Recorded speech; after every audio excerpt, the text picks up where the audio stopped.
ওসমান হাদির ওপর হামলার ঘটনার পর এবার সামনে এসেছে আরেকটি আবেগঘন দাবি।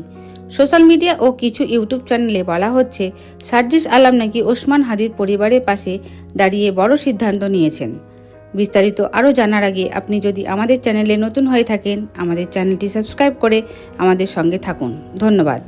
ছড়িয়ে পড়া তথ্যে দাবি করা হচ্ছে চিকিৎসা ও পরিবারের ভবিষ্যতের নিরাপত্তার কথা ভেবে তিনি নাকি সরাসরি 10 কোটি টাকা দান করেছেন। বলা হচ্ছে এই অর্থের মাধ্যমে চিকিৎসার সব খরচ পরিবারের দুশ্চিন্তা দূর করার চেষ্টা করা হয়েছে। ভাইরাল হওয়ার পোস্টে দেখা যাচ্ছে একসাথে বসে ছবি তোলা, কাগজপত্র হাতে দেওয়া এবং হাসপাতালে কিছু দৃশ্য, যা দেখে অনেকেই ধরে নিয়েছেন বিষয়টি নিশ্চিত। অনেকেই বলছেন এমন মানবিক দৃষ্টান্ত রাজনীতিতে খুব কমই দেখা যায়, কিন্তু খোঁজ নিয়ে দেখা গেছে এই মুহূর্তে সার্জিস আলম ওসমান হাদির পরিবারে 10 কোটি টাকা দান করেছেন। তো ভিউয়ার্স, এই ছিল আজকের আপডেট। পরবর্তী আপডেট পেতে চ্যানেলটি সাবস্ক্রাইব করুন। ধন্যবাদ।